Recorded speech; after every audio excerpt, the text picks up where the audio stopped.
Hi guys, welcome back to my channel. It's your girl Jemima-De-Susan and I'm back on your screen with another video.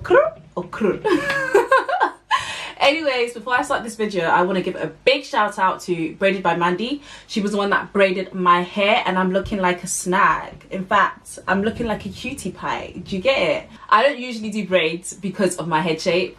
I feel like when I do braids, you can see that my head is small and I'm not about that lifestyle. But I feel like I need to start embracing my head shape because it's not going anywhere. God gave me this head shape. It's going to be with me for the rest of my life. So I need to start embracing it, and that's exactly what I'm going to do. So I'm going to be trying out different hairstyles. I'm not going to let my head shape be the limiting factor. So yeah, you just gotta love yourself, you know what I mean? But yeah guys, don't forget to follow Braided by Mandy. I'm going to leave all her information in the description box below so you guys are not missing out. She's based in Scotland, so yeah, just DM her and book your appointment. I think that's it. So let's get right into the video.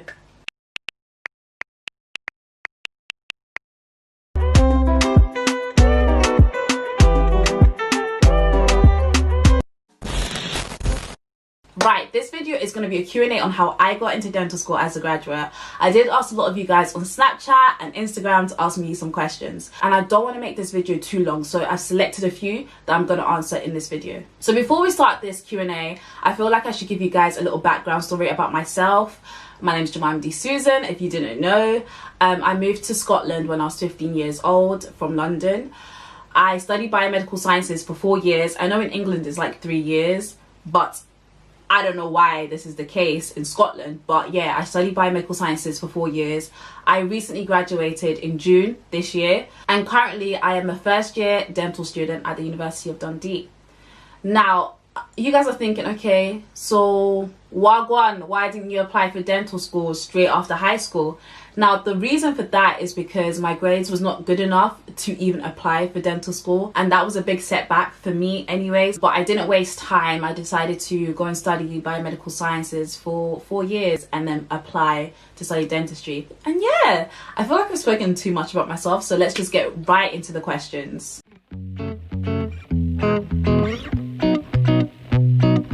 I don't know if a lot of people know this, but I've got some tea for you guys, okay? Let me just tell you guys. Right, so if you are a Scottish student and you are studying dentistry as your second degree, guess what? Guess what? Guess what? Scottish government pays for your tuition fees, period. What? Bro, what are you talking about, man? Yeah, you heard me. They pay for your tuition fees. I don't know why, but apart from the fact that if you're Scottish and it is your second degree, they pay for you. So glory be to God, I don't have to worry about my tuition fees for the next 5 years. So I'm grateful for that. But apart from that, obviously your girl, needs money, for books, notepads, even food, like, takeaway once in a while, the gym, just to support my lifestyle. Do you get it? This hair wasn't cheap, okay? So I need to, get money. So this is how I am funding for my lifestyle. So I took out a student loan from SAS, and apparently I can do that up until my degree finishes. So thank Jesus for that. I've also applied for scholarships as well. And lastly, I managed to save up during my first degree. So these are the 3 things that are supporting me and supporting my lifestyle. Obviously, there are other sources of finances that students can benefit from. So for example, the student overdraft, and if I'm right, it's interest free. And also speak to the universities that you've applied to and see if they can offer you any financial help.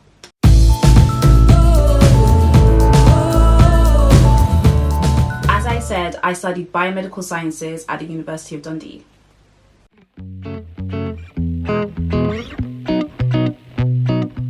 Overall, I think it was okay. There were a few things that I wished I knew beforehand. Like, for example, you can't use your old UCAT account. You have to make a new one, which I didn't know because I was actually going to use my old one. But I phoned them up and was like, okay, can I use my old one? And they were like, no, you need to create a new one. And I was like, cool, thanks. So if you're not sure about something, please call UCAS. They're very, very helpful. I think the only thing that I didn't like about this process was definitely waiting to hear back from universities on whether you've got an interview or not, because I had people around me that were getting like interview offers left, right and center, and I was only getting like rejections. It was kind of discouraging, but then I was happy for my friends that they would get offers. But for me, it was like, okay, yeah, guess I'll be applying for dentistry next year.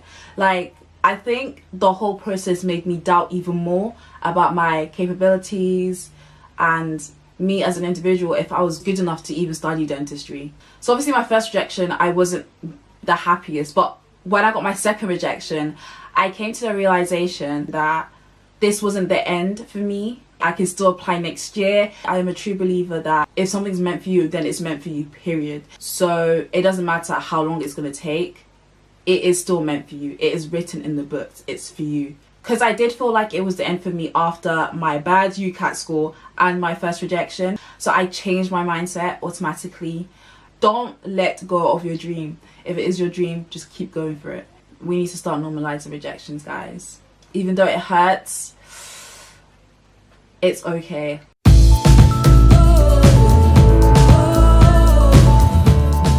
So first of all, I applied to University of Dundee, UCLan, University of Glasgow and University of Aberdeen. Now, how I decided on what university I wanted to apply to was that I had 4 specific factors that I kind of marked each dental school on.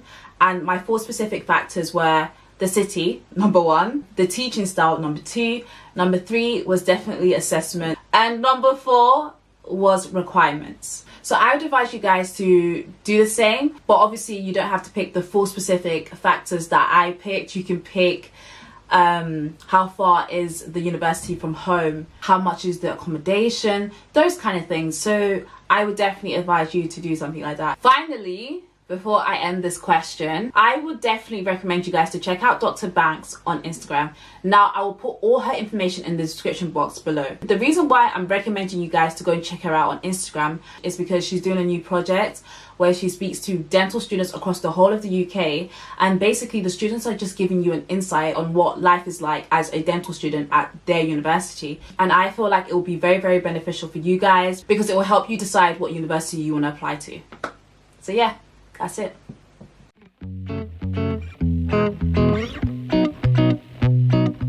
So the requirements for graduates is a 2-1 or above. I don't know what the requirements is for like high school students, but I'm guessing an average of A and Bs, but predominantly A's. I would advise you guys to go and check out the universities that you want to apply to. They will definitely have a section about requirements, so please check that out. And in regards to the question about was it hard to get high grades, yes it was, but if you work really, really hard, you will definitely get those high grades, period.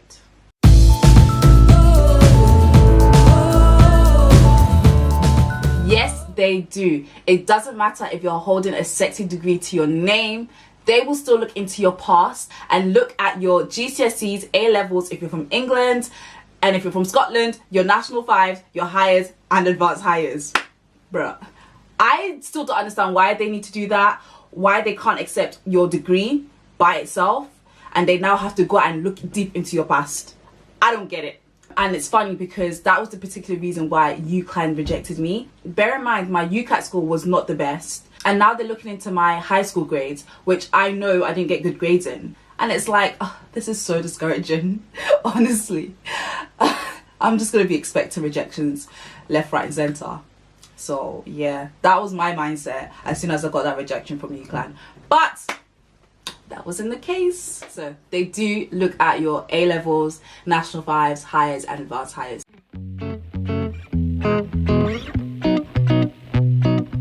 So the main challenge that I faced during this whole process was definitely the UCAT.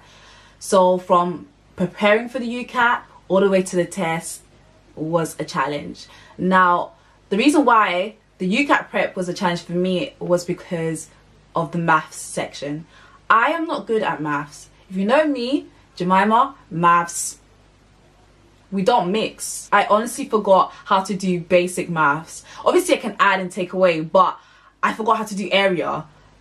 Like calculate the area, calculate the volume. Me, I forgot. So I struggled a lot when it came to like doing practice questions. Anyways, fast forward to the test date, guys. It is a long story, so I'm gonna make it very, very brief. Basically what happened was, during the test, my computer froze. Now that wasn't even the worst bit. My timer was going whilst the computer was frozen, and generally there was nothing that they could do. So they just gave me a score, and the score was not the best. So that was probably the biggest obstacle that I faced during the whole application process. I got a score that didn't represent me at my best. It was obviously due to technical issues. It wasn't my fault, but in some ways I kind of felt like it was. But we move. We continue moving. Like, I'm saying this with confidence now, but when it actually happened, I was crying.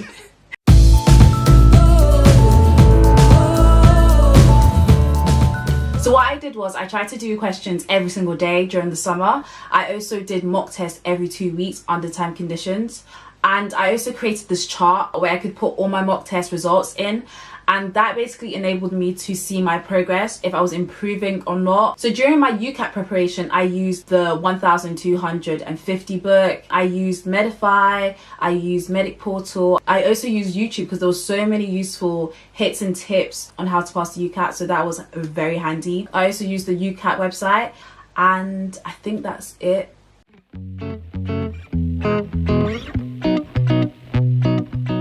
Number 1, be consistent and do not procrastinate. Just keep on pushing and keep on going. You've got this.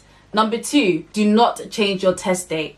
No matter what, guys, I'm being serious. The amount of times I changed my date, it was ridiculous. All I was doing was prolonging my suffering.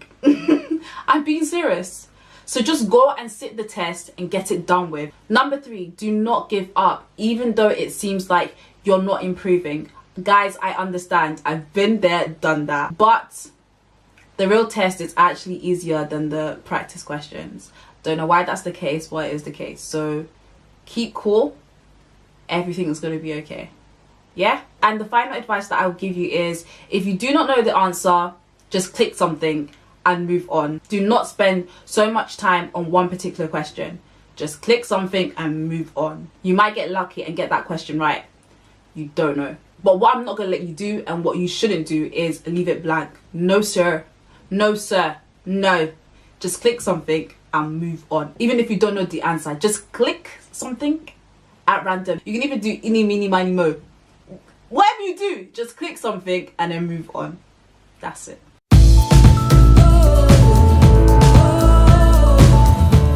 Yes and no, because it really does depend on what university you do apply to, because some universities do require UCAT, others don't. So again, it does depend on what university you apply to. And some universities are actually quite chilled about the UCAT. Even though they do require you to go and sit the UCAT test, they can be really, really chilled in terms of the UCAT score.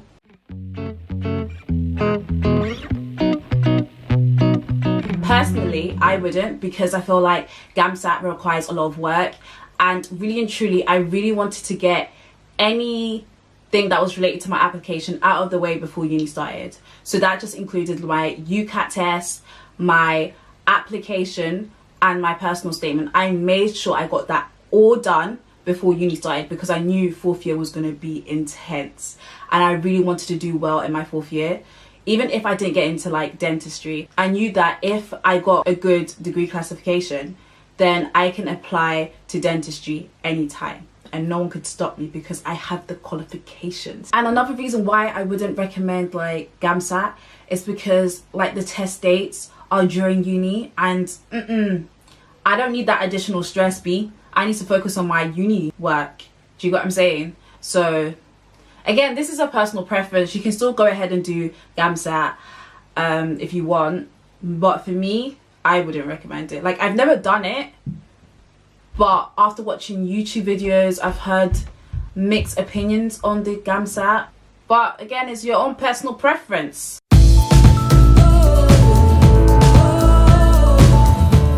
So to be honest, I never used any resources for my personal statement. I just used my old personal statement that I used to apply to biomedical sciences and just updated it a little bit, added more dental related stuff. And yeah, that was basically it. I did call UCAS and they said it was perfectly fine, that I could do that. So yeah.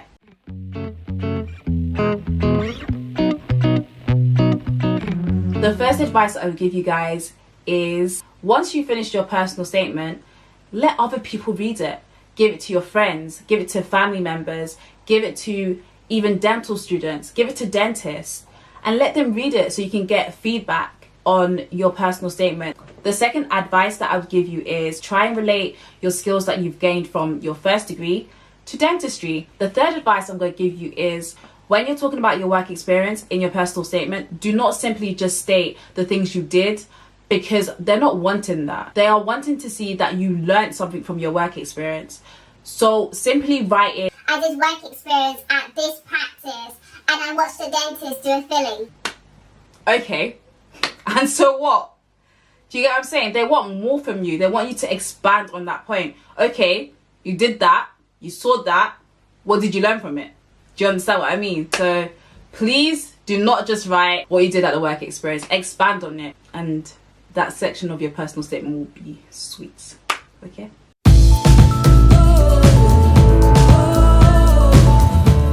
What I did was I literally practiced every single day. I practiced with my mirror, I practiced with my camera, I even practiced with my sister, dental students, medical students, family members, guys, the whole lot. I even had the opportunity to go over some questions with a dentist that I DM'd on Instagram, and he also gave me some interview tips. Guys, just shoot your shot, okay? I shot my shot. I was like, yo, obviously I didn't say yo, guys. I was very, very formal. I was like, hello, good evening. My name is Jemima. I'm applying for dentistry. And I was wondering if you can give me some interview tips. And he replied. I thought he wasn't going to reply, okay?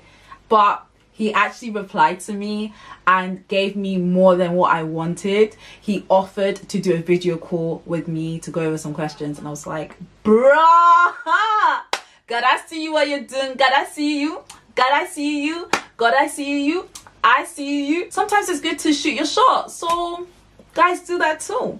If it doesn't work, it doesn't work. And if it does work, yes. One advice I'd give you guys is to practice even though you've not been given an interview offer, because with the interview offers, some universities might only give you 2 weeks notice about the interview, or they might give you a few months notice. So you basically have limited time to actually start preparing, and you get stressed and it's just not needed. To be on the safe side, try and practice as soon as you send your application away, and you'll be prepared when you get an interview offer and they say, okay, your interview is the next 2 weeks. You'll be like, no problem, G.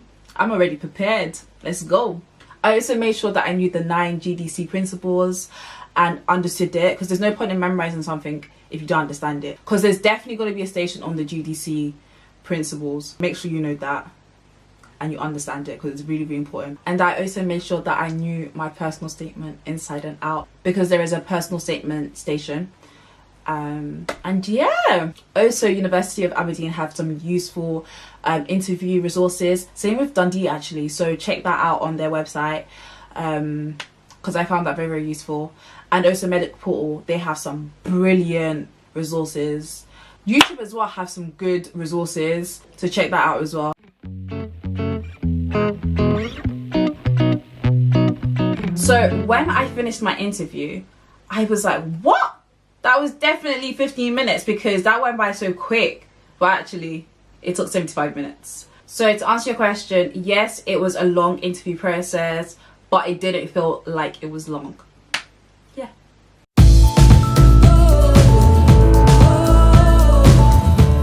Work experience is so important. It basically confirms whether you really want to study dentistry or not. And you can talk about your work experience in your personal statement. And obviously when you talk about your work experience in your personal statement, I've said this before, try and reflect on what you did and what you saw and what you learned from it, and try and get work experience at like a dental lab or an NHS owned practice or a private practice. Obviously right now it's hard times because of coronavirus, so some practices won't be accepting work experience at the moment. There are other options that you can do. You can go and volunteer in the hospital. You can also do dental courses online. That just goes to show that you're still engaging in dental related stuff, and I think they would appreciate that. And they should be understanding that, you know, coronavirus is here, work experience is kind of tough to get, but still try and call dental practices and see if they can give you work experience. You gotta try. That's it. So that's the end of this video. I hope you guys enjoyed it. Please do not forget to like, subscribe and comment below. And good luck to those that have applied this year. You've got this. Believe in your own source. If there are any other questions that you guys have, please do not be scared to DM me or even like comment below your questions. I'll try my best and answer them. And yeah, I hope this video is really helpful for you guys. So see you guys in my next video. Bye.